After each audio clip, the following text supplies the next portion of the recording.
अगर आपको ये वीडियो अच्छा लगा तो थैंक्स पर जरूर क्लिक करें और अपना प्यार भेजिए।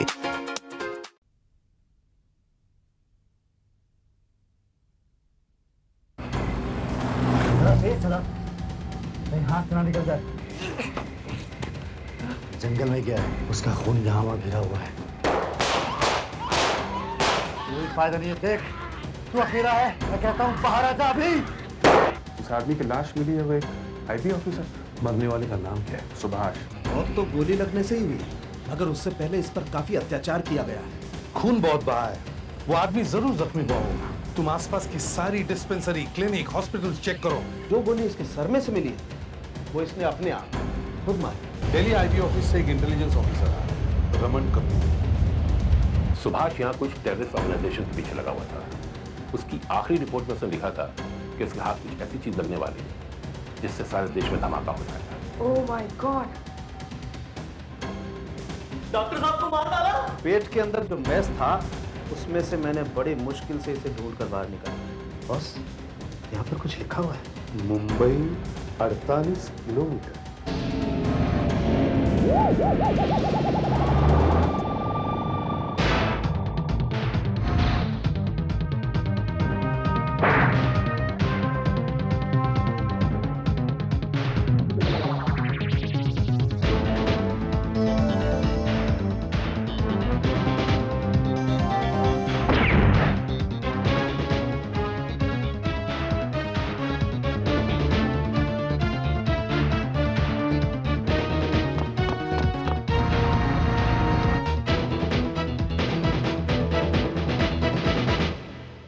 ये हम लोग पहले भी कई बार कर चुके हैं। राइटिंग पैड पे जो लकीरें आ जाती है ना, उनसे ये पता चल सकता है कि इसके ऊपर वाले पेज पे क्या लिखा हुआ था। ये देखो, वी लिखा हुआ है, बाकी तो कुछ पता नहीं चल रहा है। लेकिन सर, इससे हमें क्या फायदा होगा? तो अगर हम ये मान के चलें कि डॉक्टर ने इसमें कोई मेडिसिन लिख के दी है, तो एक तो हमें दवाई का नाम पता चल जाएगा, और फिर हम ये ढूंढने की कोशिश करेंगे कि उन लोगों ने ये दवाई कहाँ से खरीदी है। Yes sir. अब इस पूरी क्लिनिक में जब दूसरा कोई सबूत है ही नहीं, तो हमें इसी से काम चलाना पड़ेगा। काम चलेगा या नहीं, ये तो डॉक्टर सालुंके ही बताएंगे, क्योंकि इसमें जो कुछ भी लिखा है बहुत हल्का है। देखो। हाँ, कुछ समझ में नहीं आ रहा सर। इसे लेजर कैमरा से देखना पड़ेगा।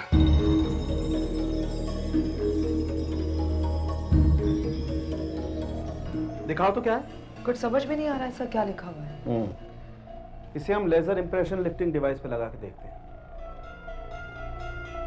ये लेजर कैमरा है। इसकी बीम इस पेपर को ऊपर से स्कैन करेगी, और फिर बाद में हम इस पेपर को नीचे से स्कैन करेंगे इस एंगल पर। इस पेपर पे जहां कहीं भी उतार चढ़ाव होंगे, वो उस कंप्यूटर पे रिकॉर्ड हो जाएगा, और फिर ऊपर वाली और नीचे वाली इमेज को जब हम मिला के देखेंगे, तो हमें पता चल जाएगा कि इस पेपर पे क्या लिखा हुआ है। अब इस डिवाइस को ऑन करता हूं।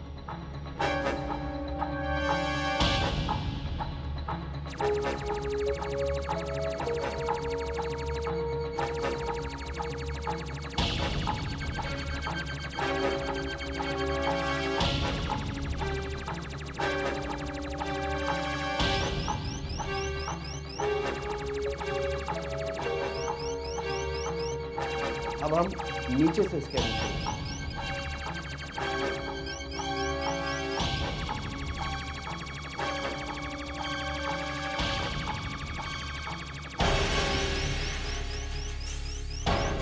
ये देखिए, वेरोक्सिन 50 mg। इसके ऊपर वाले कागज पर वेरोक्सिन लिखा हुआ था। जब किसी को बहुत दर्द होता है तो डॉक्टर ये दवाई देता है। It's a pain killer.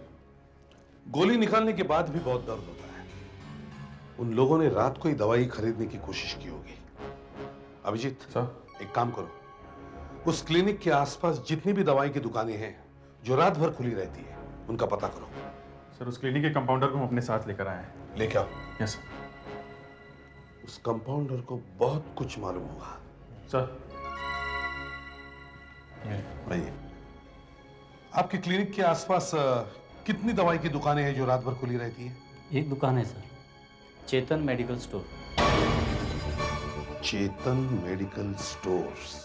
Sir, अभी तक हमें सिर्फ इतना अंदाजा है कि ये 2 या 3 लोग हो सकते हैं। जैसा आपने जंगल में बताया था गोलियों के शेल्स देख के। हाँ, फिर? सर जंगल से ये लोग सरला क्लिनिक में गए, वहां पे डॉक्टर को मारा और वहां से चेतन केमिस्ट के पास गए होंगे, करेक्ट? Yes sir. अब सर जिसे गोली लगी है वो तो गया नहीं होगा केमिस्ट की दुकान पे, ये दूसरा या बाकी दूसरे दोनों ये गए होंगे।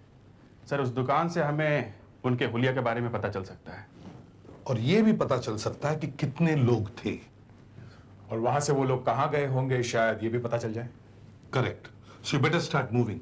जल्दी से जल्दी जाके इंक्वायरी शुरू करो, कहीं वो लोग ज्यादा दूर जाने ना पाए। Yes sir. मूव। अब देखिए रमन साहब, ये वो जंगल है, समर जंगल, जहां हमें सुभाष की लाश मिली थी, मुंबई से 15 किलोमीटर की दूरी पर। और ये जो बड़ी लाइन है वो मुंबई से 48 किलोमीटर की दूरी पर है। सर हमें सुभाष की लाश यहाँ मिली है मुंबई से 15 किलोमीटर दूर। करेक्ट। तो सर सुभाष इसी रास्ते से या तो फिर आ रहा होगा या जा रहा होगा। करेक्ट। तो सर हमें इसी रास्ते पर 48 किलोमीटर आगे जाकर देखना चाहिए। मुंबई 48 किलोमीटर, पेपर पे लिखा हुआ है मुंबई 48 किलोमीटर। ये जो पेपर पे लिखा हुआ है मुंबई 48 किलोमीटर, ये इंफॉर्मेशन इतनी इंपॉर्टेंट है कि सुभाष उस पेपर को खा गया। ऐसे क्या हो सकता है ये मुंबई 48 किलोमीटर? इसका एक ही मतलब है कि मुंबई से 48 किलोमीटर पे कुछ होने वाला है। क्या ये वही लोग होंगे, वो टेररिस्ट जिनके पीछे सुभाष लगा हुआ था। या तो ये वहां मिलेंगे या वहां कुछ गड़बड़ करेंगे। हो सकता है और नहीं भी हो सकता है। आपका अंदाजा क्या है? मेरा अंदाजा यह है कि इस रास्ते पर सुभाष ने वो चीज जरूर छुपाई होगी जिसके पीछे वो लोग पड़े हुए हैं। You mean that list? Correct, वो लिस्ट। देखिए, यहां एक बड़ा जंगल है मुंबई से 48 किलोमीटर की दूरी पर। सुभाष ने यहीं छुपाई होगी वो लिस्ट। Let's go.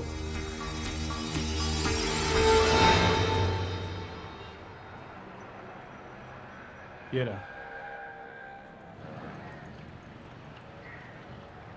सुनिए, परसों सारी रात आपकी दुकान खुली हुई थी क्या? जी हाँ, हमारी दुकान तो हर रात खुली रहती है, डे एंड नाइट है। आपके यहाँ से परसों किसी ने दवाई खरीदी थी? वेरोक्सिन? जी मैं तो रात को दुकान पर होता नहीं हूँ, लड़का होता है, उसे ही मालूम होगा। लड़का कहाँ है? वो अंदर सो रहा है, उठाऊँ उसे? हाँ जरा 2 मिनट के लिए प्लीज। अच्छा।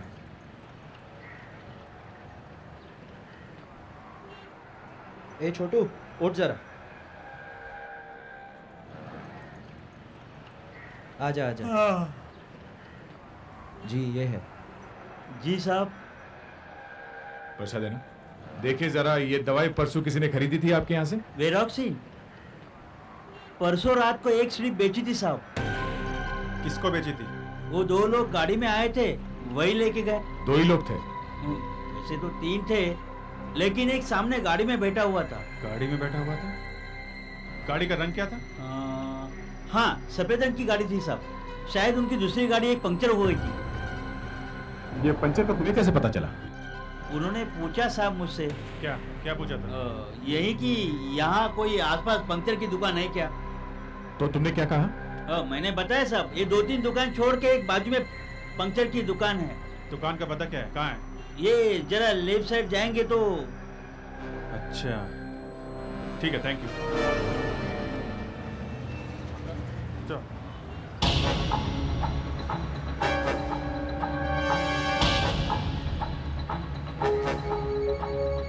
अरे सुनो।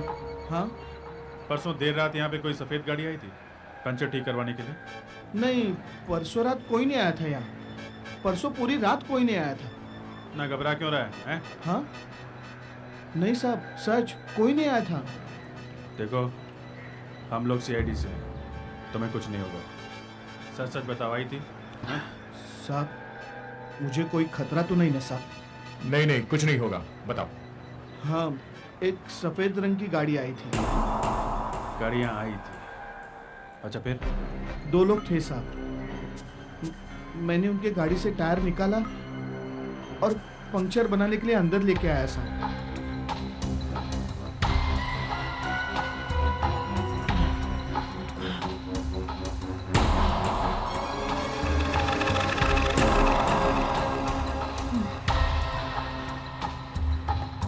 क्या हुआ? कुछ नहीं साहब। अरे तो जल्दी करने के लिए देर क्यों लग रही है? वो ट्यूब फट गई है, बदलनी पड़ेगी। हाँ तो बदल देना फटाफट। हाँ साहब। ट्यूब कैसे फट गई यार? ऐसा क्या लग गया? बॉस में गोली नहीं साहब, कीला लग गया साहब। तो जल्दी करना यार। जैसे ही मैंने गोली देखी ना साहब, मेरी तो हवा ही निकल गई साहब। मैंने सोचा कि राजू बेटे, अगर तूने इन्हें सच सच बता दिया कि गाड़ी के टायर में गोली मिली है तो ये तो तुझे जिंदा नहीं छोड़ेंगे, इसलिए मैंने झूठ बोल दिया साहब। वो गोली कहाँ है? ये रही साहब।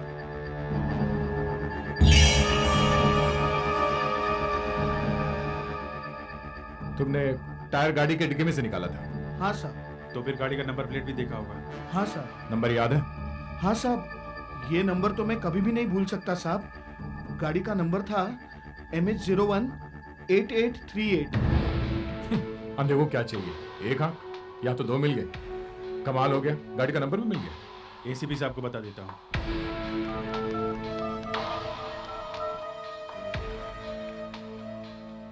सर अभिजीत। हाँ सर, हमें 2 बातें पता चली हैं। एक तो सुभाष को मारकर भागने वाले 3 लोग थे और दूसरा गाड़ी का number sir MH018838। Very good, काम बन गया। अब एक काम करो, आरटीओ ऑफिस जाओ, जल्दी से जल्दी किसी को पटाओ और उस गाड़ी की पूरी कहानी, पूरा इतिहास ढूंढ के लाओ, समझे? ओके? या सुना तो अच्छा है, ये लोग हाथ लग जाए तो कम से कम फटाफट ये पता चल जाएगा कि सुभाष के पास ऐसा था क्या। वरना 48 किलोमीटर पूरे होने को आ गए, मुझे तो यहाँ कुछ नजर नहीं आ रहा। आगे कुछ मिल जाए तो ठीक है। मिलना इतना आसान नहीं है बॉस, यहाँ आसपास सारा जंगल है और अगर वो चीज छोटी है या पेपर छोटा है तो उसे ढूंढते ढूंढते महीने निकल जाएंगे।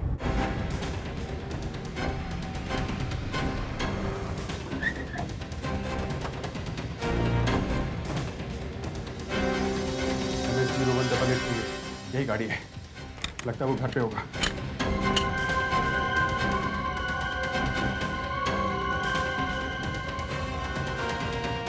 गोकुल कहाँ है? वो सुबह सुबह कहीं चला गया है। कहाँ गया? पता नहीं मुझे। कहीं वो अंदर तो नहीं है?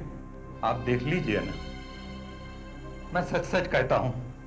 ये गाड़ी किसकी है? गोकुल की है ना? हाँ। आज वो अपनी गाड़ी लेकर नहीं गया? नहीं। क्यों? मुझे पता नहीं है।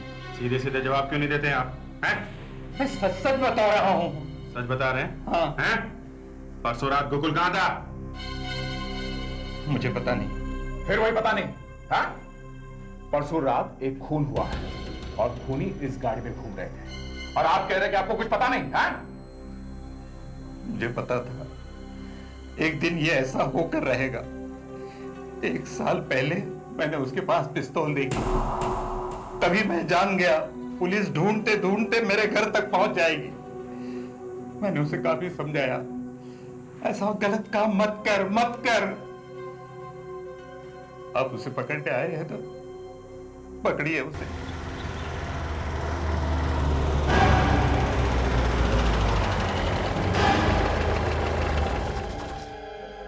तो रामू की गाड़ी है।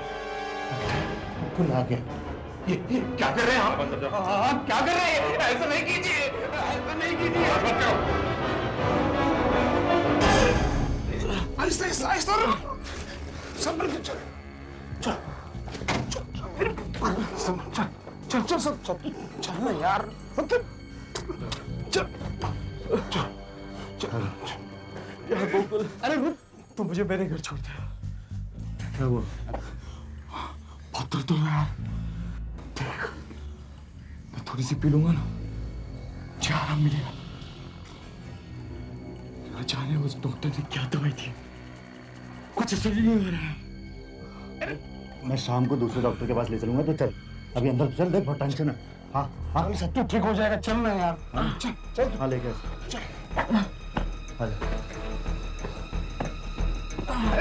संभल सकते हो।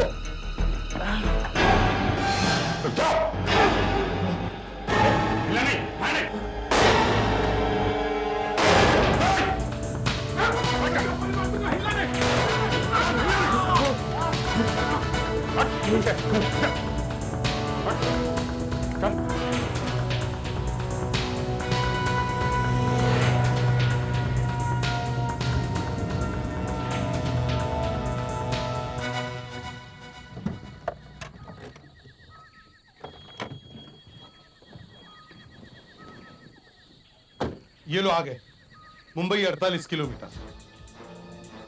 अब ये रही आपकी सड़क और ये आपका जंगल। अब बताइए, अगर आपको ऐसी जगह कोई चीज छुपानी है तो आप कहाँ छुपाओगे? मैं जंगल में तो कभी ना घुसूं। जो कुछ छुपाना सड़क पे ही छुपाऊंगा। कहाँ? फर्ज करो किसी पेड़ के नीचे। पेड़ के नीचे? लेकिन सारे पेड़ तो एक जैसे ही दिखते हैं, कोई खास निशानी तो नहीं है। और कहाँ छुपाओगे? और किसी पत्थर के नीचे। पत्थर के नीचे? हाँ, पत्थर के नीचे। तो पत्थर भी तो सारे एक जैसे ही दिख रहे हैं। सिर्फ ये एक पत्थर है। Yes, Mumbai 48 kilometre. यस, अगर कुछ छुपा है तो इसी के नीचे होगा। पेपर में भी लिखा था मुंबई 48 किलोमीटर। हाँ, हो सकता है। मैं कुछ खोज देखूंगा। हाँ जी।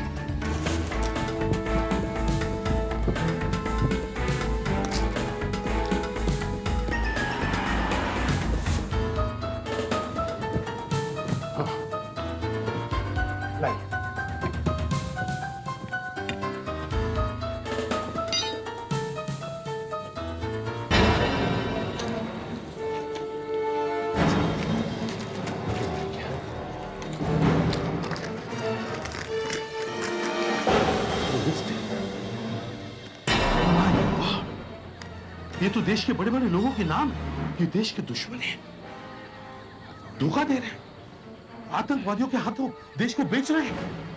ये खबर तो देश को हिलाकर रख देगी। सर, जीप की तलाशी लो।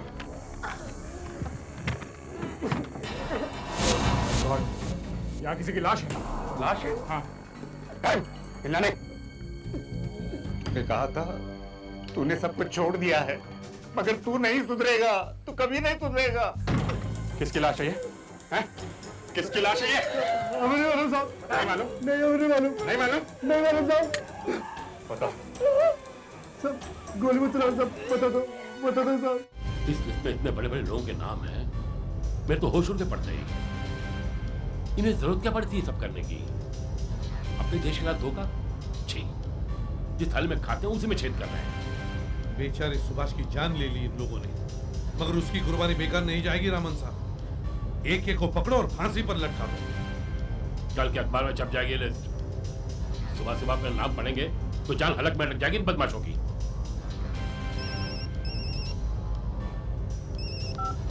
हेलो दया। सर, हमने 3 लोगों को पकड़ा है। हाँ सर, ये वही लोग हैं जिन्होंने सुभाष को मारा और उनकी गाड़ी में से एक लाश भी मिली। क्या? एक और लाश? हाँ सर, लाश। किसकी है? सर, ये लाश इंटेलिजेंस ऑफिसर रमन कपूर की है सर। क्या? हाँ सर, वही ऑफिसर जो दिल्ली से आने वाला था। तो फिर ये फोन मत करो। सर, जो आदमी आपके साथ है वो इन लोगों का साथी है और बहुत ही खतरनाक है sir. Close the phone please. Sir, hello hello hello sir. क्या हुआ? फोन कट गया। लगता है उस नकली रमन कपूर को पता चल गया है कि हम लोग उसकी सच्चाई जान चुके हैं। इसका मतलब एसपी साहब की जान खतरे में है। तो तुम्हें पता चल गया है कि मैं रमन नहीं हूँ और ना ही मैं इस वक्त आईबी ऑफिसर हूँ। इसलिए कि जानते मैंने कितना बड़ा खतरा मोल लिया, अपने आप को सीआईडी के हाथों बता लिया। लेकिन तुम्हें पता नहीं चला ना कि मैं आईबी ऑफिसर नहीं हूँ। I should have checked. पिछली बार जब हम मिले थे तब तो तुम आईबी ऑफिसर थे। हाँ, मैं आईबी ऑफिसर था, लेकिन मुझे निकाल दिया गया। मुझ पर इल्जाम लगाया गया कि मैं पैसे खाता हूँ। अरे भाई, खाता हूँ ना। सुभाष की मौत की कीमत तुझे चुकानी पड़ेगी। सुभाष बेवकूफ था वो। हाँ, मगर था बहादुर। इतना तड़पाया उसे, इतना तड़पाया, लेकिन उसने जबान नहीं खोली अपनी, कुछ नहीं बताया मैं। फिर हमें इन्फॉर्मेशन मिली कि दिल्ली से रमन नाम का एक अफसर आ रहा है। मैंने उसकी जगह ले ली और असली रमन वहाँ जीप में सो रहा है, हमेशा के लिए। तू भी सो जाएगा। पहले तू सोएगा। गाड़ी रोक, चल। नहीं रोकूंगा। गाड़ी रोक, नहीं तो गोली मार दूंगा। कुमार, चलाओ गोली, चला। पागल हो गया क्या? चलाओ गोली। मैं तो मर जाऊंगा, लेकिन तुम भी मेरे साथ मरोगे। फिर कब तक? मैं स्पीड और बढ़ाऊंगा। गाड़ी रोक। कम ऑन, शूट मी। गाड़ी रोक। फिर कब तक?